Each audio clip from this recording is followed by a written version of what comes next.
Bonjour, je suis Coralie de la Maison du tourisme du Brabant wallon. Je vais vous présenter aujourd'hui la stratégie de développement touristique pour le territoire et vous inviter à la fin de cette vidéo à construire ensemble le tourisme de demain. C'est parti!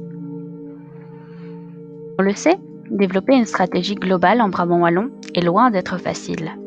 On ne peut pas parler de stratégie de marque pour le territoire, mais nous avons cependant plein de pépites, de trésors qui valent la peine d'être mis en valeur et qui sont regroupés dans des clusters thématiques. Mais un cluster, c'est quoi? C'est une porte d'entrée sur le territoire, c'est un ensemble de produits et d'expériences qui se renforcent les uns les autres pour former une destination plus forte ou qui répondent aux principales motivations d'un même ou de plusieurs groupes cibles. Comme vous pouvez le voir ici, voici les 5 clusters thématiques retenus pour le Brabant wallon. Le Brabant wallon a été témoin de nombreux conflits. Cette forme de tourisme nous permet non seulement d'exercer notre devoir de mémoire, mais aussi de protéger ce patrimoine historique pour le transmettre aux générations futures. Nous pouvons identifier les forces et faiblesses suivantes pour ce cluster. Une force est que Waterloo est connu à l'international. Il existe de nombreuses routes thématiques qui sont encore à exploiter et de nombreuses histoires encore à raconter. Cependant, il manque parfois de liens entre les différents musées, de produits ou de forfaits, ou encore la mobilité entre les attractions pourrait être améliorée. Des moulins d'Arambert au château des Lessines, le patrimoine fait la richesse du Brabant wallon. Le patrimoine immatériel attire lui aussi de nombreux publics cibles. Découvrons ensemble les forces et faiblesses de ce cluster. L'offre est assez conséquente sur tout le territoire et ça en fait une force. Cependant, elle manque parfois de structuration, de thématique, où beaucoup de patrimoine reste encore privé et non mis en tourisme. L'art et la culture occupent aussi une grande place en Brabant wallon. Quelques artistes belges de renommée internationale y ont même déposé leurs valises. Grâce à tous ces éléments, on pourrait donc envisager le développement d'une offre de city trip. Mais voici les forces et les faiblesses de ce cluster. En Brabant wallon, nous avons quelques musées phares, comme la Fondation Folon, le musée Hergé, le musée L. Louvain-la-Neuve représente aussi une destination un peu insolite. Et nous avons également une programmation culturelle importante. Cependant, il existe une ancienne et une mauvaise image qui colle à la peau de Louvain-la-Neuve. Il manque aussi parfois de liens entre les différents musées, même si certains combinés existent déjà, ou il manque tout simplement de thématiques. Le Brabant wallon est aussi une destination fun, grâce à de nombreuses activités comme le karting, le paintball, les chasses au trésor, Walibi et Aqualibi, ou encore l'Aventure Park.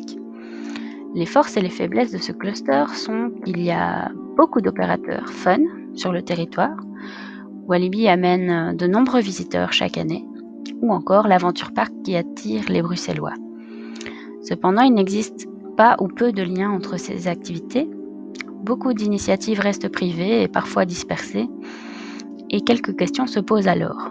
Comment prolonger le séjour des visiteurs ou comment fidéliser ces clientèles? Le Brabant wallon a aussi une offre très importante en producteurs locaux, mais aussi en balade, que ce soit à pied ou à vélo.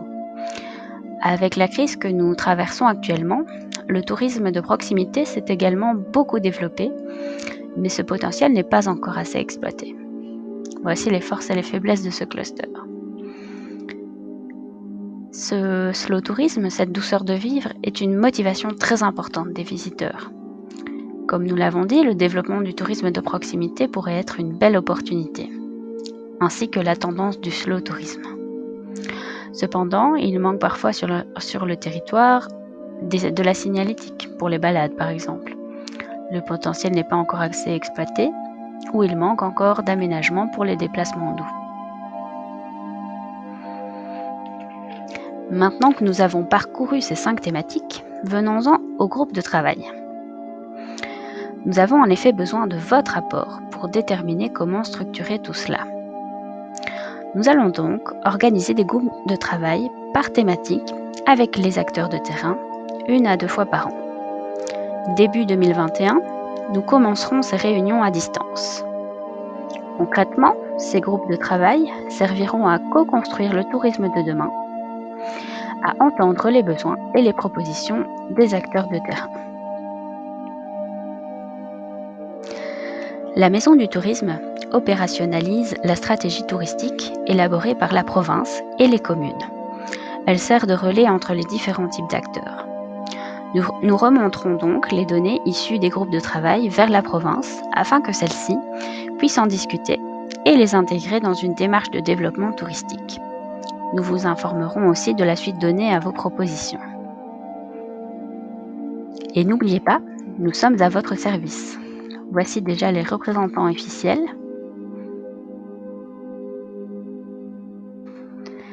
Mais aussi l'équipe de la Maison du tourisme. Les acteurs de terrain seront donc invités prochainement pour entamer ces groupes de travail. Mais en attendant, n'hésitez pas à rester informés et nous suivre sur nos différents outils.